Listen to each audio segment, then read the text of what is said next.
Item ಯಾವುದೇ ಇರಲಿ try ಮಾಡಿ ಆಚಿ ಚಿಕನ್ ಮಸಾಲಾ. ರಾಮ ಮಂದಿರ ದೇಣಿಗೆ ವಿಚಾರದಲ್ಲಿ ನಡೆದಿರುವ ಅಕ್ರಮ ಭಕ್ತರಿಗೆ ಅಗೌರವ ತಂದಿದೆ. ಜನರು ಭಕ್ತಿಯಿಂದ ದೇಣಿಗೆ ನೀಡಿದ್ದು ಧರ್ಮದ ಹೆಸರಿನಲ್ಲಿ ಲೂಟಿ ಮಾಡಲಾಗಿದೆ. ಹೀಗಾಗಿ ನಮ್ಮ ಸರ್ಕಾರ ರಾಜ್ಯದ ಎಲ್ಲಾ ಮುಜರಾಯಿ ದೇವಾಲಯಗಳ ಮೇಲೆ ತೀವ್ರ ನಿಗಾ ವಹಿಸಲಾಗುತ್ತೆ. ಇಲಾಖೆ ವ್ಯಾಪ್ತಿಯ ದೇವಾಲಯಗಳಲ್ಲಿ ಕಡ್ಡಾಯವಾಗಿ ಹುಂಡಿಯ ಮುಂದೆ ಸಿಸಿಟಿವಿ ಅಳವಡಿಕೆಗೆ ತೀರ್ಮಾನಿಸಲಾಗಿದೆ. ಹುಂಡಿ ಹಣ ತೆಗೆಯುವ ಹಾಗೂ ಅದನ್ನ ಎಣಿಸುವ ಜಾಗದ ಸಿಸಿಟಿವಿ ದೃಶ್ಯಾವಳಿಗಳನ್ನ ಎಸ್ಪಿ ಕಚೇರಿಗೆ, ಉಪ ಆಯುಕ್ತರ ಕಚೇರಿಗೆ ರವಾನೆಯಾಗುವ ವ್ಯವಸ್ಥೆ ಮಾಡಲಾಗುತ್ತೆ ಅಂತ ಸಿಎಂ ಡಿಕೆ ಶಿವಕುಮಾರ್ ಹೇಳಿದ್ದಾರೆ. ಬೆಳಗಾವಿ ರಾಜಕಾರಣದಲ್ಲಿ ಹೊಸ ಸಂಚಲನ ಮೂಡಿಸಿದ್ದು ಶಾಸಕರೊಂದಿಗೆ CM DK Shivakumar dinner meeting ನಡೆಸಿದ್ದಾರೆ. ಒಂದೇ ಟೇಬಲ್ನಲ್ಲಿ ಸಾಹುಕಾರ್ ಸಿಎಂ ಡಿಕೆ ಶಿವಕುಮಾರ್ ಶಾಸಕರ ವಿಶ್ವಾಸ ಗಳಿಸೋದಕ್ಕೆ ಮಾಸ್ಟರ್ ಪ್ಲಾನ್ ಮಾಡಿಕೊಂಡಿದ್ದಾರೆ. ಶಾಸಕರಾದ ರಾಜು ಕಾಗೆ, ಮಹಾಂತೇಶ್ ಕೌಜಲಗಿ, ವಿಶ್ವಾಸ ವೈದ್ಯ, ಪ್ರಸಾದ್ ಅಬ್ಬಯ್ಯ, ಆಸಿಫ್ ಸೇಠ್, ಶ್ರೀನಿವಾಸ್ ಮಾನೆ, ಯಾಸಿರ್ ಖಾನ್ ಪಠಾಣ್, ಅಶೋಕ್ ಪಠಾಣ್, ಬಾಬಾ ಸಾಹೇಬ್ ಪಾಟೀಲ್, ಮಾಜಿ ಶಾಸಕಿ ಅಂಜಲಿ ನಿಂಬಾಳ್ಕರ್, ಎಂಎಲ್ಸಿ ಚಂದ್ರರಾಜ್ ಹಟ್ಟಿಹೊಳಿ ಭಾಗಿಯಾಗಿದ್ದರು.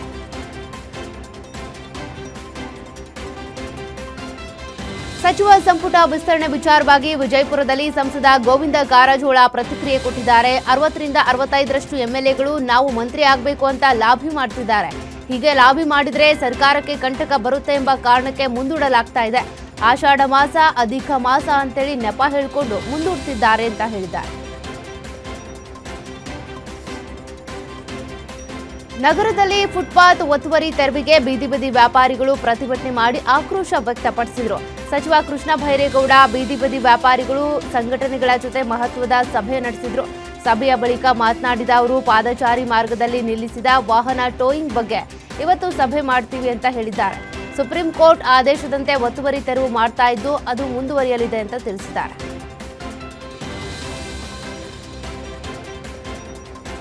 ಸಚಿವ ಸ್ಥಾನ ಸಿಗುತ್ತಾ ಎಂಬ ಬಗ್ಗೆ ಬೆಳಗಾವಿಯಲ್ಲಿ ಶಾಸಕ ಅಶೋಕ್ ಪಠಾಣ್ ಪ್ರತಿಕ್ರಿಯೆ ಕೊಟ್ಟಿದ್ದಾರೆ. ಮುಂದಿನ ಸಚಿವ ಸಂಪುಟ ವಿಸ್ತರಣೆಯಲ್ಲಿ ಸಚಿವನಾಗ್ತೀನಿ ಅಂತ ನಿರೀಕ್ಷೆ ಇಟ್ಕೊಂಡಿದ್ದೀನಿ. ಈಗ ಉಪಜಾತಿ ನೋಡ್ತಿದ್ದಾರೆ, ಹೀಗಾಗಿ ಸಮಸ್ಯೆ ಆಗಿದೆ. ಆದರೂ ಸಚಿವನಾಗ್ತೀನಿ ಅನ್ನೋ ನಿರೀಕ್ಷೆ ಇದೆ. ನಾನು ಬರೀ ಸಿದ್ದರಾಮಯ್ಯನವರ ಅತ್ಯಾಪ್ತ ಅಲ್ಲ, ಡಿಕೆ ಶಿವಕುಮಾರ್ ಅವರು ನಮ್ಮ ಸ್ನೇಹಿತರು, ಅವರು ಅತ್ಯಾಪ್ತರು. ಸಚಿವನಾಗುವ ಭರವಸೆ ಇದೆ, ಆದ್ರೆ ಏನಾಗುತ್ತೆ ಅಂತ ಕಾದ್ ನೋಡ್ಬೇಕು ಅಂತ ಹೇಳಿದ್ರು.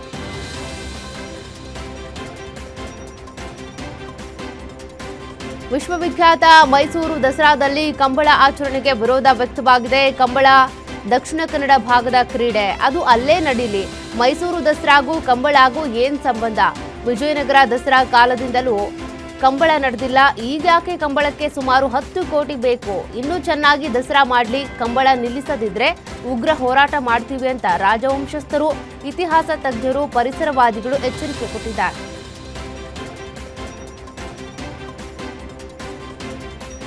ವಸತಿ ನಿಲಯದಲ್ಲಿ ಆಹಾರ ಸೇವಿಸಿದ ಬಳಿಕ 15ಕ್ಕೂ ಹೆಚ್ಚು ವಿದ್ಯಾರ್ಥಿಗಳು ಅಸ್ವಸ್ಥಗೊಂಡ ಘಟನೆ ಚಿತ್ತಾಪುರ ತಾಲೂಕಿನ ದಂಡೋತಿ ಗ್ರಾಮದಲ್ಲಿರುವ ಮೊರಾರ್ಜಿ ದೇಸಾಯಿ ಅಲ್ಪಸಂಖ್ಯಾತರ ವಸತಿ ನಿಲಯದಲ್ಲಿ ನಡೆದಿದೆ.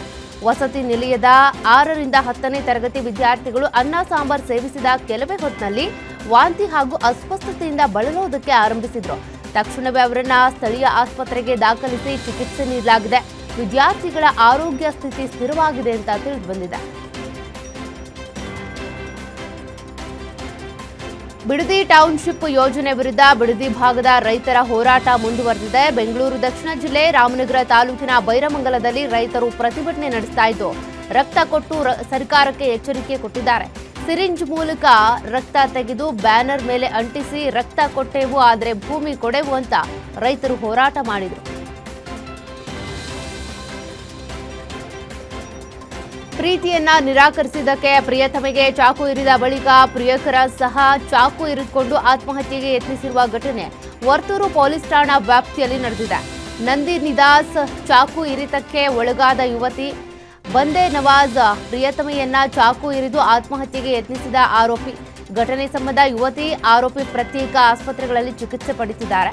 ಆರೋಪಿ ವಿರುದ್ಧ ಕೊಲೆ ಯತ್ನ ಪ್ರಕರಣ ದಾಖಲಿಸಿ ತನಿಖೆ ಕೈಗೊಳ್ಳಲಾಗಿದೆ ಅಂತ ಪೊಲೀಸರು ತಿಳಿಸಿದ್ದಾರೆ. ಲಾರಿ ಮತ್ತು ಕ್ರೂಸರ್ ವಾಹನ ಡಿಕ್ಕಿಯಾಗಿ 6 ಮಂದಿ ಸ್ಥಳದಲ್ಲೇ ಮೃತಪಟ್ಟಿದ್ದಾರೆ. ಉತ್ತರ ಕನ್ನಡ ಜಿಲ್ಲೆ ಯಲ್ಲಾಪುರ ತಾಲೂಕಿನ ಆರತಿ ಬೈಲ್ ಪಟ್ಟಣದಲ್ಲಿ ನಡೆದಿರುವಂತಹ ಘಟನೆ ಇದು. ಮೃತರು ಧಾರವಾಡ ಮೂಲದವರು ಅಂತ ತಿಳಿದುಬಂದಿದೆ. ಅಪಘಾತದಲ್ಲಿ ಇನ್ನೂ 3 ಗಂಭೀರ ಗಾಯಗಳಾಗಿದ್ದು ಗಾಯಾಳುಗಳಿಗೆ ಸ್ಥಳೀಯ ಆಸ್ಪತ್ರೆಯಲ್ಲಿ ಚಿಕಿತ್ಸೆ ನೀಡಲಾಗುತ್ತಿದೆ. ಇನ್ನು ಘಟನಾ ಸ್ಥಳಕ್ಕೆ ಪೊಲೀಸರು ಭೇಟಿ ನೀಡಿ ಪರಿಶೀಲನೆ ನಡೆಸಿದ್ದು ಯಲ್ಲಾಪುರ ಪೊಲೀಸ್ ಠಾಣೆಯಲ್ಲಿ ಪ್ರಕರಣ ದಾಖಲಾಗಿದೆ. ಫಿಟ್ನೆಸ್ ಹೆಸರಲ್ಲಿ ಹಿಂದೂ ಹೆಣ್ಣು ಮಕ್ಕಳೇ ಟಾರ್ಗೆಟ್ ಮಾಡಿಕೊಂಡ ಹಿನ್ನೆಲೆ ಜಿಮ್ ಟ್ರೈನರ್ ವಿರುದ್ಧ ಲವ್ ಜಿಹಾದ್ ಆರೋಪ ಕೇಳಿಬಂದಿದೆ. ದಾವಣಗೆರೆಯ ಪವರ್ ಫಿಟ್ನೆಸ್ ಮಾಲೀಕ ಇಸ್ಮಾಯಿಲ್ ವಿರುದ್ಧ ಆರೋಪಿಸಲಾಗಿದ್ದು 10 ರಿಂದ 12 ಯುವತಿಯರನ್ನ ಲೈಂಗಿಕವಾಗಿ ಬಳಸಿಕೊಂಡು ವಿಡಿಯೋ ಮಾಡಿ ಬೆದರಿಕೆ ಹಾಕಿದ್ದಾನೆ. ಪ್ರಕರಣವನ್ನು ಶ್ರೀರಾಮ ಸೇನೆ ಜಿಲ್ಲಾಧ್ಯಕ್ಷ ಮಣಿ ಸರ್ಕಾರ್ ಬಯಲಿಗೆಳೆದಿದ್ದಾರೆ.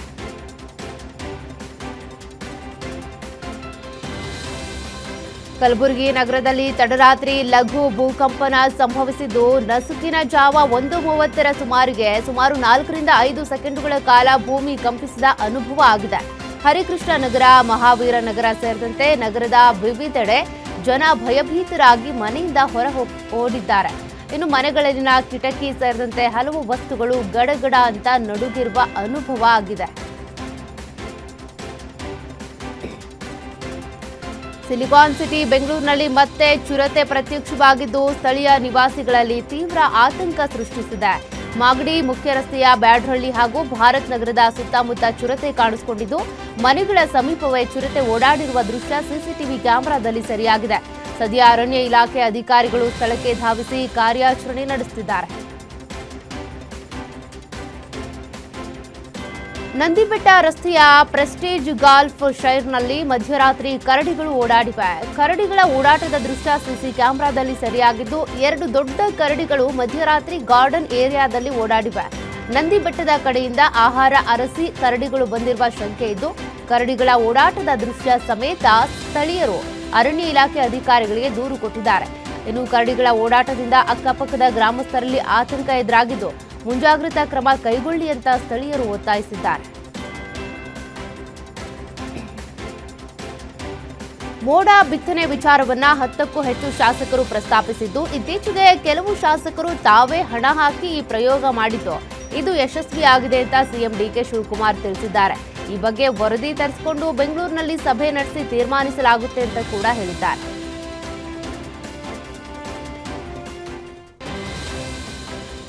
ಹಾಸನ ಜಿಲ್ಲೆ ಸಕಲೇಶಪುರದಲ್ಲಿ ಮಳೆ ಅಬ್ಬರ ಜೋರಾಗಿದೆ. ನಿರಂತರವಾಗಿ ಮಳೆಯಾಗ್ತಿರೋ ಹಿನ್ನೆಲೆ ರಾಷ್ಟ್ರೀಯ ಹೆದ್ದಾರಿ 75ರಲ್ಲಿ ಗುಡ್ಡ ಕುಸಿಯುವ ಆತಂಕ ಎದುರಾಗಿದೆ. ರಸ್ತೆಯ ಪಕ್ಕದಲ್ಲಿ ಬೃಹತ್ ಮರಗಳು ಬಲಿಗಾಗಿ ಕಾದು ಕೂತಿದ್ದು ಈ ಮರಗಳು ಯಾವಾಗ ಬೇಕಾದರೂ ಹೆದ್ದಾರಿ ಮೇಲೆ ಬೀಳಬಹುದು.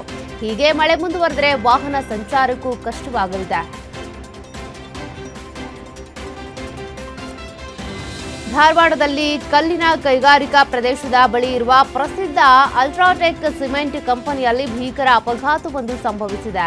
ಕಂಪನಿಯ ಆವರಣದ ಗೋಡೆಯೊಂದು ದಿಢೀರಂತ ಕುಸಿದು ಬಿದ್ದ ಪರಿಣಾಮ ಕೆಲಸ ಮಾಡುತ್ತಿದ್ದ 2 ಕಾರ್ಮಿಕರು ಗಂಭೀರವಾಗಿ ಗಾಯಗೊಂಡಿದ್ದು ಹಲವರಿಗೆ ಸಣ್ಣಪುಟ್ಟ ಗಾಯಗಳಾಗಿರುವ ಘಟನೆ ವರದಿಯಾಗಿದೆ.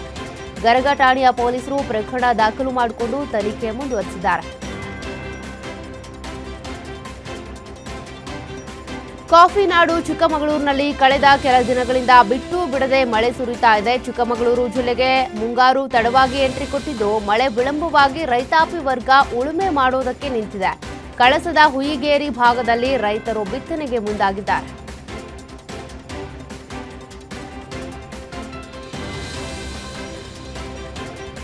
ಕಳೆದ 4-5 ದಿನಗಳಿಂದ ರಾಜ್ಯದಾದ್ಯಂತ ಭಾರೀ ಮಳೆ ಸುರಿತಾ ಇದೆ. ಅದರ ಪರಿಣಾಮ ಮುಂಗಾರು ಆರಂಭವಾಗಿ ತಿಂಗಳಾದರೂ ಕೂಡ ಖಾಲಿಯಾಗಿದ್ದ ಜಲಾಶಯಗಳಿಗೆ ಒಳಹರಿವು ಹೆಚ್ಚಾಗಿ ನೀರಿನ ಪ್ರಮಾಣದಲ್ಲಿ ಏರಿಕೆ ಕಂಡುಬಂದಿದೆ. 5 ದಿನದಲ್ಲೇ ಡ್ಯಾಂಗಳಿಗೆ 50 ಟಿಎಂಸಿಗೂ ಅಧಿಕ ನೀರು ಹರಿದು ಬಂದಿದ್ದು ಈ ಅವಧಿಯಲ್ಲಿ ಜಲಾಶಯಗಳಲ್ಲಿನ ನೀರಿನ ಸಂಗ್ರಹ ಪ್ರಮಾಣ ಬಹುತೇಕ ಡಬಲ್ ಆಗಿದೆ. ರಾಜ್ಯದಲ್ಲಿ ಬರ ಪರಿಸ್ಥಿತಿ ನಿರ್ಮಾಣ ಆಗುತ್ತೆ ಎಂಬ ಆತಂಕ ಸೃಷ್ಟಿಯಾಗಿತ್ತು. 22 ಜಲಾಶಯಗಳಲ್ಲಿ ನೀರಿನ ಮಟ್ಟದಲ್ಲಿ ಏರಿಕೆ ಆಗಿರೋದು ನೆಮ್ಮದಿ ತಂದಿದೆ. ಕಾವೇರಿ ನದಿ ಜಲಾನಯನ ಪ್ರದೇಶದಲ್ಲಿ ನಿರಂತರವಾಗಿ ಮಳೆಯಾಗ್ತಾ ಇದ್ದು ಕೆಆರ್ಎಸ್ ಡ್ಯಾಂಗೆ ಒಂದೇ ದಿನದಲ್ಲಿ 5,000 ಕ್ಯೂಸೆಕ್ ಒಳಹರಿವು ಹೆಚ್ಚಳವಾಗಿದೆ. ಕೆಆರ್ಎಸ್ ಡ್ಯಾಂ ಒಳಹರಿವಿನ ಪ್ರಮಾಣ ಗಣನೀಯವಾಗಿ ಏರಿಕೆಯಾಗಿದ್ದು ಇದರಿಂದ ನೀರಿನ ಮಟ್ಟ 85.66 ಅಡಿಗೆ ಏರಿಕೆಯಾಗಿದೆ. ಸದ್ಯ ಡ್ಯಾಂನಲ್ಲಿ 13.512 ಟಿಎಂಸಿ ನೀರು ಶೇಖರಣೆ ಆಗಿದ್ದು ಇದೇ ರೀತಿ ಒಳಹರಿವು ಹೆಚ್ಚಾದರೆ ಕೆಆರ್ಎಸ್ ಡ್ಯಾಂ ಭರ್ತಿಯಾಗಲಿದೆ.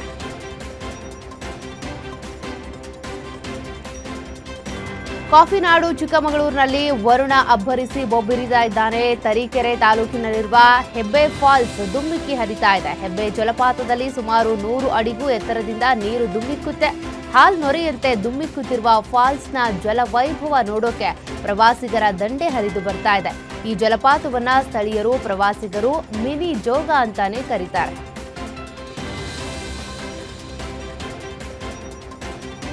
ಉತ್ತರ ಭಾರತದ ಹಲವು ಭಾಗಗಳಲ್ಲಿ ಮುಂಗಾರು ಮಳೆ ಅಬ್ಬರ ಜೋರಾಗಿದ್ದು, ದೆಹಲಿ ಸೇರಿದಂತೆ ಹಲವು ರಾಜ್ಯಗಳಲ್ಲಿ ಜನಜೀವನ ಅಸ್ತವ್ಯಸ್ತ ಆಗಿದೆ. ದೆಹಲಿಯಲ್ಲಿ ರಾತ್ರಿ ಪೂರ್ತಿ ಸುರಿದ ಧಾರಾಕಾರ ಮಳೆಯಿಂದಾಗಿ ರಸ್ತೆಗಳು ಜಲಾವೃತಗೊಂಡಿದ್ದು, ವಾಹನ ಸಂಚಾರಕ್ಕೆ ತೀವ್ರ ಅಡಚಣೆ ಉಂಟಾಗಿದೆ. ಭಾರತೀಯ ಹವಾಮಾನ ಇಲಾಖೆ ದೆಹಲಿಯಲ್ಲಿ ರೆಡ್ ಅಲರ್ಟ್ ಘೋಷಿಸಿದೆ. ಗುಡುಗು ಮಿಂಚಿನೊಂದಿಗೆ ಮಳೆ ಮುಂದುವರಿಯುವ ಸಾಧ್ಯತೆ ಇದೆ ಅಂತ ಎಚ್ಚರಿಸಲಾಗಿದೆ.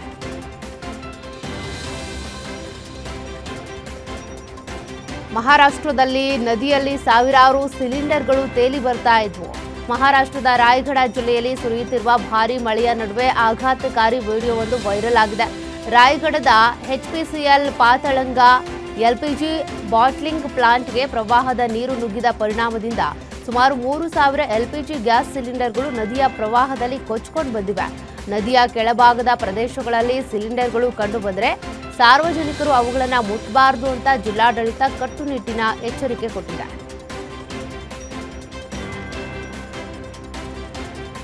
ಆಸ್ಟ್ರೇಲಿಯಾದ ಮೆಲ್ಬೋರ್ನ್ನಲ್ಲಿ ನಡೆದ ಬೃಹತ್ ಭಾರತೀಯ ಸಮುದಾಯದ ಸಮಾರಂಭದಲ್ಲಿ ಸಾವಿರಾರು ಭಾರತೀಯರನ್ನ ಉದ್ದೇಶಿಸಿ ಪ್ರಧಾನಿ ನರೇಂದ್ರ ಮೋದಿ ಮಾತನಾಡಿದ್ದು, ಕಳೆದ ವರ್ಷ ಭಾರತೀಯ ಸೇನೆ ನಡೆಸಿದ ಆಪರೇಷನ್ ಸಿಂಧೂರ್ ಕುರಿತಾಗಿ ಪ್ರಸ್ತಾಪ ಮಾಡಿದರು. ಭಾರತೀಯ ಪಡೆಗಳು ನಡೆಸಿದ ಆಪರೇಷನ್ ಸಿಂಧೂರ್ ಯಶಸ್ಸನ್ನ ಕಂಡು ಭಾರತೀಯರಾದ ನಿಮಗೆ ಹೆಮ್ಮೆ ಅನ್ಸೋದಿಲ್ವಾ ಅಂತೇಳಿ ಮೋದಿ ಪ್ರಶ್ನಿಸಿದಾಗ ಇಡೀ ಸಭಾಂಗಣ ಮೋದಿ ಮೋದಿ ಎಂಬ ಜಯಘೋಷಗಳನ್ನು ಕೂಗುತ್ತಾ ಚಪ್ಪಾಳೆಗಳನ್ನ ತಟ್ಟುವುದರ ಮೂಲಕ ಸಂತಸ ವ್ಯಕ್ತಪಡಿಸಿದರು.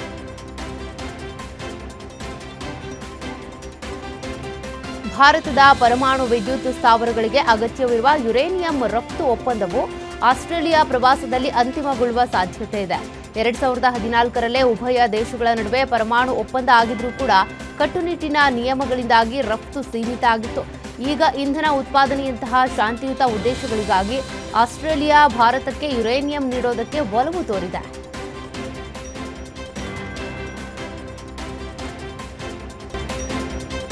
ದೇಶದ ವಿವಿಧ ರಾಜ್ಯಗಳಲ್ಲಿ ಚುನಾವಣಾ ಆಯೋಗ ಆರಂಭಿಸಿರುವ ವಿಶೇಷ ತೀವ್ರ ಮತದಾರರ ಪಟ್ಟಿ ಪರಿಷ್ಕರಣೆ ಕಾರ್ಯಾಚರಣೆಯಲ್ಲಿ ಈವರೆಗೂ ಬರೋಬ್ಬರಿ 22 ಲಕ್ಷ ಮತದಾರರ ಹೆಸರುಗಳನ್ನು ಮತದಾರರ ಪಟ್ಟಿಯಿಂದ ಕೈ ಬಿಡಲಾಗಿದೆ ಅಂತ ತಿಳಿದುಬಂದಿದೆ. ವಿಶೇಷ ತೀವ್ರ ಮತದಾರರ ಪಟ್ಟಿ ಪರಿಷ್ಕರಣೆ 3ನೇ ಹಂತದ ಪ್ರಕ್ರಿಯೆ ನಡೆಯುತ್ತಿರುವ 4 ರಾಜ್ಯಗಳಲ್ಲಿ ಸುಮಾರು 22 ಲಕ್ಷ ಮತದಾರರ ಹೆಸರುಗಳು ಕರಡು ಮತದಾರರ ಪಟ್ಟಿಯಿಂದ ಕೈ ಬಿಡಲಾಗಿದೆ.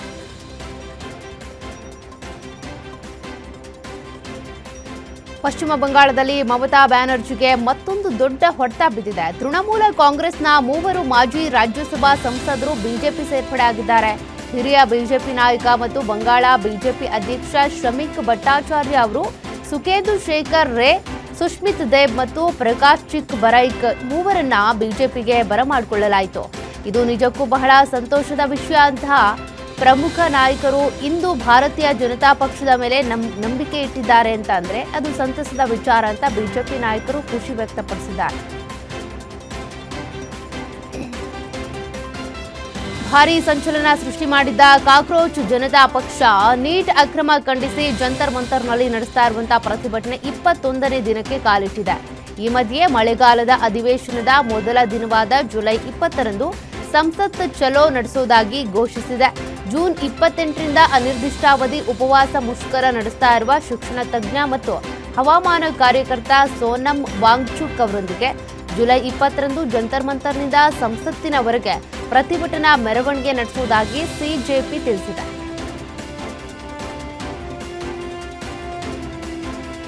ಆಂಧ್ರಪ್ರದೇಶದ ವಿಜಯವಾಡದಲ್ಲಿ ಭೀಕರ ಅಪಘಾತ ಸಂಭವಿಸಿದ್ದು, ಎಪಿಎಸ್ಆರ್ಟಿಸಿ ಬಸ್ ಡಿಕ್ಕಿಯಾಗಿ ಪಾದಚಾರಿಯೊಬ್ಬರು ಸಾವನ್ನಪ್ಪಿದ್ದಾರೆ. ವಿಜಯವಾಡದ ಪಂಡಿತ್ ನೆಹರು ಬಸ್ ನಿಲ್ದಾಣದಲ್ಲಿ ಘಟನೆ ನಡೆದಿದೆ. ಮೃತ ವ್ಯಕ್ತಿಯನ್ನ ಒಡಿಶಾ ಮೂಲದ ಬಾಲು ಸಾಹು ಅಂತ ಗುರುತಿಸಲಾಗಿದೆ. ಭೀಕರ ಘಟನೆ ಬಸ್ ನಿಲ್ದಾಣದ ಸಿಸಿಟಿವಿ ಕ್ಯಾಮೆರಾದಲ್ಲಿ ಸೆರೆಯಾಗಿದ್ದು, ಪೊಲೀಸರು ತನಿಖೆ ಆರಂಭಿಸಿದ್ದಾರೆ.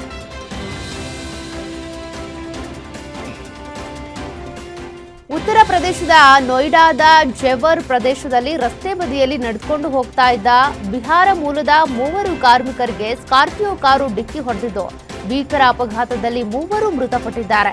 ಮೃತರನ್ನ ಕರಣ್, ವಿಶ್ವಜಿತ್, ಮಿಥುನ್ ಅಂತ ಗುರುತಿಸಲಾಗಿದ್ದು ಮೃತರ ಕುಟುಂಬ ಸದಸ್ಯರು ದೂರು ನೀಡಿದ ನಂತರ ಚಾಲಕನ ವಿರುದ್ಧ ಪ್ರಕರಣ ದಾಖಲಿಸಿ ವಾಹನವನ್ನ ವಶಕ್ಕೆ ತೆಗೆದುಕೊಳ್ಳಲಾಗಿದೆ. ಆರೋಪಿಗಳನ್ನ ಬಂಧಿಸೋದಕ್ಕೆ ತಂಡ ರಚಿಸಿರುವುದಾಗಿ ಪೊಲೀಸರು ತಿಳಿಸಿದ್ದಾರೆ.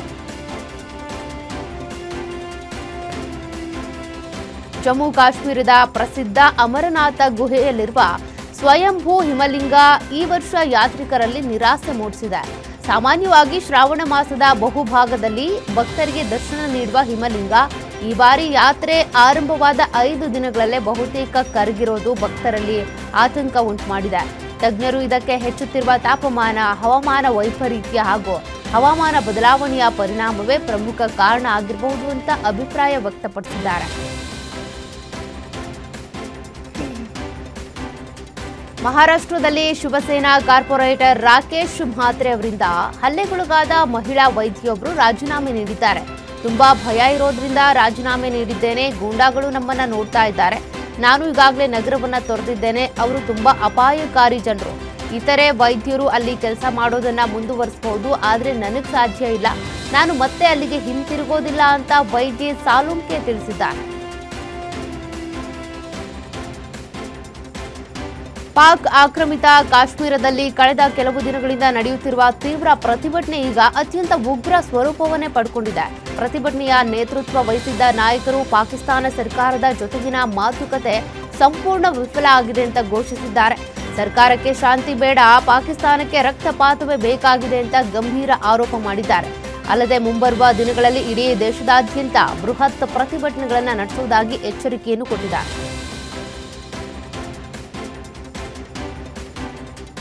ಅಮೆರಿಕ ಮತ್ತು ಇಸ್ರೇಲ್ ಜಂಟಿಯಾಗಿ ಇರಾನ್ ಮೇಲೆ ವೈಮಾನಿಕ ದಾಳಿ ನಡೆಸಿದ್ವು. ಆಗ ಇರಾನ್ನ ಸುಪ್ರೀಂ ನಾಯಕ ಅಯಾತುಲ್ಲಾ ಅಲಿ ಖಮೇನಿಯವರ ನಿವಾಸವನ್ನ ಟಾರ್ಗೆಟ್ ಮಾಡಿ ದಾಳಿ ನಡೆಸಲಾಗಿತ್ತು.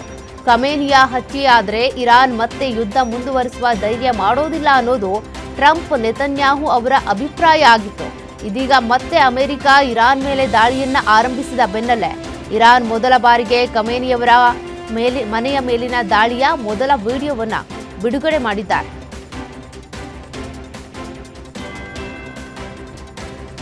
ಅಮೆರಿಕ ಮತ್ತು ಇರಾನ್ ನಡುವಿನ ಯುದ್ಧವು ಮತ್ತೊಮ್ಮೆ ಆರಂಭ ಆಗಿದೆ. ಇರಾನ್ನ ಬುಷೆಹರ್ ಪರಮಾಣು ವಿದ್ಯುತ್ ಸ್ಥಾವರವನ್ನ ಟಾರ್ಗೆಟ್ ಮಾಡಿಕೊಂಡು ಅಮೆರಿಕ ಭೀಕರ ವೈಮಾನಿಕ ದಾಳಿಯನ್ನ ನಡೆಸಿದೆ.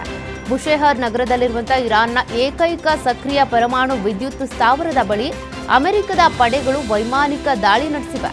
ಜಾಗತಿಕವಾಗಿ ಅತ್ಯಂತ ಸೂಕ್ಷ್ಮ ಅಂತ ಪರಿಗಣಿಸಲಾಗಿರುವ ಈ ಪರಮಾಣು ನೆಲೆಯನ್ನೇ ಅಮೆರಿಕ ಗುರಿಯಾಗಿಸಿಕೊಂಡಿರೋದು ಮತ್ತಷ್ಟು ಆತಂಕಕ್ಕೆ ಕಾರಣವಾಗಿದೆ.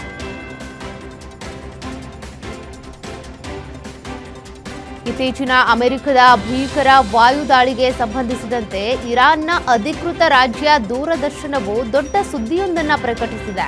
ಬುಧವಾರ ಬೆಳಗ್ಗೆ ದಕ್ಷಿಣ ಇರಾನ್ನ ತೈಲ ಕೇಂದ್ರಗಳಾದ ಬಂದರ್ ಶಬಾಷ್ ಮತ್ತು ನೈಋತ್ಯದ ಬುಷೆಹರ್ ಮಿಲಿಟರಿ ನೆಲೆಗಳ ಮೇಲೆ ಅಮೆರಿಕದ ಸೇನೆ ನಡೆಸಿದ ದಾಳಿಯಲ್ಲಿ ಇರಾನ್ ವಾಯುಪಡೆ ಹಾಗೂ ನೌಕಾಪಡೆಯ 8 ಧೈರ್ಯಶಾಲಿ ಸೈನಿಕರು ಹುತಾತ್ಮರಾಗಿದ್ದಾರೆ ಅಂತ ಇರಾನ್ ಸೇನೆ ದೃಢಪಡಿಸಿದೆ.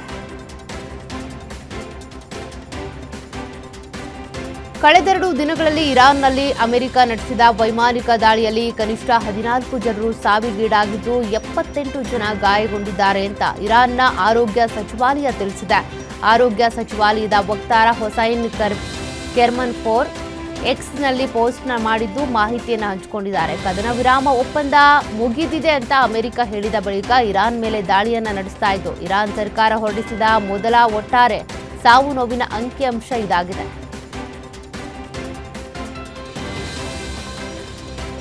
ಪಶ್ಚಿಮ ಏಷ್ಯಾದಲ್ಲಿ ಅಮೆರಿಕ ಮತ್ತು ಇರಾನ್ ನಡುವಿನ ಸೇನಾ ಸಂಘರ್ಷವು ಈಗ ತುತ್ತ ತುದಿಗೆ ತಲುಪಿದೆ. ಇರಾನ್ ದೇಶವು ತನ್ನನ್ನ ಹತ್ಯೆ ಮಾಡೋದಕ್ಕೆ ರಹಸ್ಯ ಸಂಚು ರೂಪಿಸ್ತಾ ಇದೆ ಅಂತ ಅಮೆರಿಕ ಅಧ್ಯಕ್ಷ ಡೊನಾಲ್ಡ್ ಟ್ರಂಪ್ ಹೇಳಿಕೆ ಕೊಟ್ಟಿದ್ದಾರೆ.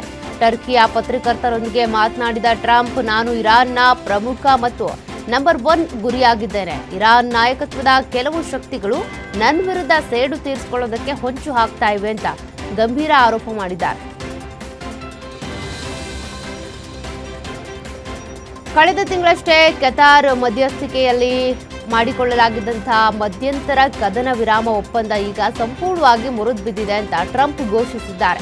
ಇರಾನ್ ಪ್ರತಿದಿನವೂ ಒಪ್ಪಂದಗಳನ್ನು ಉಲ್ಲಂಘಿಸ್ತಾ ಇದೆ ಅಂತ ಕಿಡಿಕಾರಿದ ಟ್ರಂಪ್, ನಾವು ಈಗಾಗಲೇ ಇರಾನ್ ಮೇಲೆ ಕಠಿಣ ದಾಳಿ ನಡೆಸಿದ್ದೇವೆ, ರಾತ್ರಿಯೂ ಅವರ ಮಿಲಿಟರಿ ನೆಲೆಗಳ ಮೇಲೆ ಮತ್ತಷ್ಟು ಭೀಕರ ದಾಳಿ ನಡೆಸಲಿದ್ದೇವೆ ಅಂತ ಯುದ್ಧದ ಮುನ್ಸೂಚನೆ ಕೊಟ್ಟಿದ್ದಾರೆ ಟ್ರಂಪ್.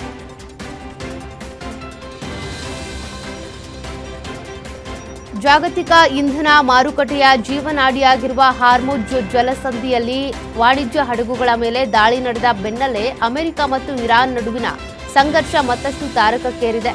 ಇರಾನ್ ಮೇಲೆ ಪ್ರಬಲ ದಾಳಿ ನಡೆಸಿದ ಅಮೆರಿಕ ರಾತ್ರಿಯೂ ಇರಾನ್ ಮೇಲೆ ಮತ್ತೊಂದು ಸುತ್ತಿನ ಭೀಕರ ದಾಳಿ ನಡೆಸಲಿದ್ದೇವೆ ಅಂತ ಎಚ್ಚರಿಕೆ ಕೊಟ್ಟಿದೆ. ಈ ಹಠಾತ್ ಯುದ್ಧದ ಪರಿಸ್ಥಿತಿಯಿಂದಾಗಿ ಜಾಗತಿಕ ಮಟ್ಟದಲ್ಲಿ ಕಚ್ಚಾ ತೈಲ ಪೂರೈಕೆಗೆ ಭಾರೀ ಅಡಚಣೆಯಾಗುವ ಭೀತಿ ಎದುರಾಗಿದ್ದು, ಭಾರತ ಸರ್ಕಾರವು ತೀವ್ರ ಕಳವಳ ವ್ಯಕ್ತಪಡಿಸಿದೆ.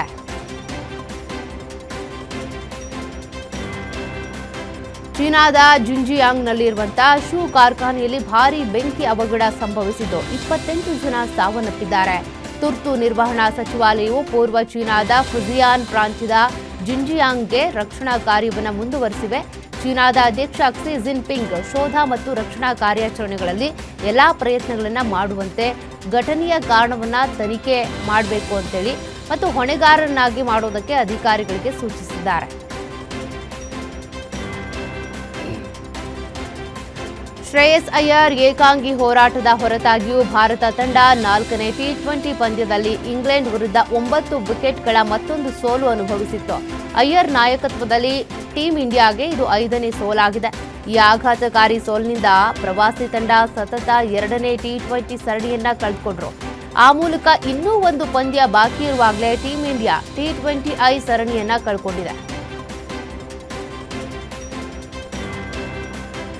ಇಂಗ್ಲೆಂಡ್ ಪ್ರವಾಸದಲ್ಲಿ ಟೀಂ ಇಂಡಿಯಾ ಬ್ಯಾಟರ್ಗಳು, ವಿಶೇಷವಾಗಿ ಯುವ ಆಟಗಾರರು ರನ್ ಗಳಿಸೋದಕ್ಕೆ ಪರದಾಡ್ತಾ ಇದ್ದಾರೆ. ಐಪಿಎಲ್ ಯಶಸ್ಸಿನ ನಂತರವೂ ಇಂಗ್ಲೆಂಡ್ ಪಿಚ್ಗಳಲ್ಲಿ ಸಿಕ್ಸರ್ಗಳ ಆಸೆಗೆ ಬಿದ್ದು ಬೇಗನೆ ವಿಕೆಟ್ ಒಪ್ಪಿಸುತ್ತಿದ್ದಾರೆ. ವೈಭವ್ ಸೂರ್ಯವಂಶಿ, ಇಶಾನ್ ಕಿಶನ್ ಮತ್ತು ಅಭಿಷೇಕ್ ಶರ್ಮಾ ಅವರಂತಹ ಆಟಗಾರರು ಪರಿಸ್ಥಿತಿಗೆ ಹೊಂದಿಕೊಳ್ಳದೆ ತಂಡವನ್ನ ಸತತ ಸೋಲುಗಳತ್ತ ತಳ್ಳಿದ್ದಾರೆ.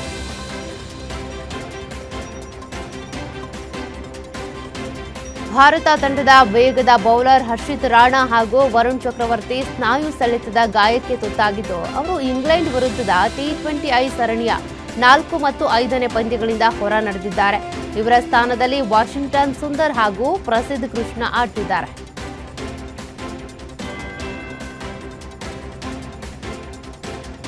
ಇಂಗ್ಲೆಂಡ್ ವಿರುದ್ಧದ 4ನೇ ಪಂದ್ಯದಲ್ಲಿ ಆಡುವ ಮೂಲಕ ಭಾರತ ತಂಡದ ಸ್ಪಿನ್ ಆಲ್ರೌಂಡರ್ ಅಕ್ಷರ್ ಪಟೇಲ್ ಟಿ20ಐ ಕ್ರಿಕೆಟ್ನಲ್ಲಿ ನೂತನ ಮೈಲಿಗಲ್ಲು ತಲುಪಿದ್ದಾರೆ. ಅವರು ದಿಗ್ಗಜರಾದ ವಿರಾಟ್ ಕೊಹ್ಲಿ ಮತ್ತು ರೋಹಿತ್ ಶರ್ಮಾ ಒಳಗೊಂಡ ಎಲೈಟ್ ಲಿಸ್ಟ್ಗೆ ಸೇರ್ಪಡೆಗೊಂಡಿದ್ದಾರೆ.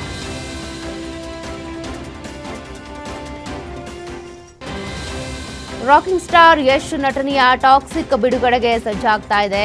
ರಿಲೀಸ್ಗೂ ಮುನ್ನವೇ ಈ ಸಿನಿಮಾ ಭಾರಿ ಸದ್ದು ಮಾಡ್ತಾ ಇದೆ. ಈ ಸಿನಿಮಾದ ಪ್ರಮುಖ ಪಾತ್ರದಲ್ಲಿ ನಟಿಸಿರುವ ಸೌತ್ ಸಿನಿರಂಗದ ಲೇಡಿ ಸೂಪರ್ ಸ್ಟಾರ್ ನಯನತಾರಾ ತಮ್ಮ ಪಾತ್ರಕ್ಕಾಗಿ ಬರೋಬ್ಬರಿ 12 ಕೋಟಿ ರೂಪಾಯಿ ಸಂಭಾವನೆ ಪಡೆದಿದ್ದಾರೆ ಎನ್ನಲಾಗಿದೆ. ಇದು ಅವರ ಸುದೀರ್ಘ ಸಿನಿ ಕೆರಿಯರ್ನಲ್ಲೇ ಅತ್ಯಂತ ದೊಡ್ಡ ಮೊತ್ತದ ಪೇ ಚೆಕ್ಗಳಲ್ಲಿ ಒಂದಾಗಿದೆ.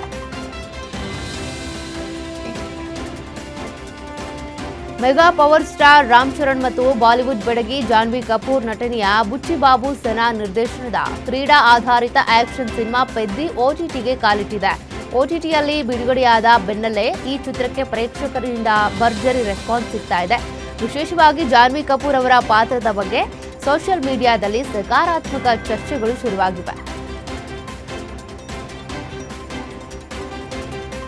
ದಳಪತಿ ವಿಜಯ್ ಅವರ ಕೊನೆಯ ಸಿನಿಮಾ ಎಂದೇ ಬಿಂಬಿತವಾಗಿರುವ ಜನನಾಯಕನ್ ಚಿತ್ರದ ಬಿಡುಗಡೆ ದಿನಾಂಕ ಕೊನೆಗೂ ಅಧಿಕೃತವಾಗಿದೆ. 16 ಅಡೆತಡೆಗಳ ನಂತರ ಈ ರಾಜಕೀಯ ಆಕ್ಷನ್ ಡ್ರಾಮಾ ಚಿತ್ರ ಜುಲೈ 24ನೇ ತಾರೀಕು ಜಾಗತಿಕವಾಗಿ ತೆರೆಗೆ ಬರೋದಕ್ಕೆ ಸಜ್ಜಾಗಿದೆ.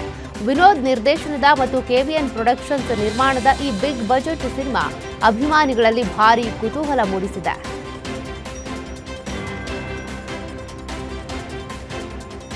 'ಹಲವು ತಿಂಗಳ ವಿಳಂಬದ ಬಳಿಕ ಅಂತಿಮವಾಗಿ ಜನನಾಯಕನ್ ಸಿನಿಮಾಗೆ ಸೆನ್ಸಾರ್ ಪ್ರಮಾಣ ಪತ್ರ ಸಿಕ್ಕಿದೆ. ದಳಪತಿ ವಿಜಯ್ ಅವರ ಕೊನೆಯ ಸಿನಿಮಾ ಎಂಬ ಕಾರಣಕ್ಕೆ ಈ ಸಿನಿಮಾ ಮೇಲೆ ಭಾರಿ ನಿರೀಕ್ಷೆ ಇದೆ. ಈ ಚಿತ್ರಕ್ಕೆ ಎ ಪ್ರಮಾಣ ಪತ್ರ ಸಿಕ್ಕಿರೋದು ಅಚ್ಚರಿ ಮೂಡಿಸಿದೆ.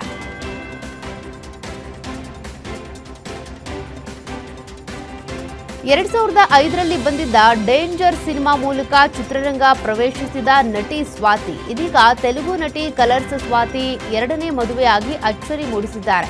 ನಿರ್ದೇಶಕ ಶ್ರೀಕಾಂತ್ ನಾಗೋತಿ ಜೊತೆ ಸರಳವಾಗಿ ಮದುವೆ ನಡೆದಿದೆ. ಪ್ರಸ್ತುತ ಈ ಹೊಸ ಜೋಡಿ ಸಾಮಾಜಿಕ ಮಾಧ್ಯಮದಲ್ಲಿ ಟ್ರೆಂಡಿಂಗ್ ಆಗಿದ್ದು, ಅಭಿಮಾನಿಗಳು ದಂಪತಿಗೆ ತಮ್ಮ ಶುಭಾಶಯಗಳನ್ನು ತಿಳಿಸಿದ್ದಾರೆ.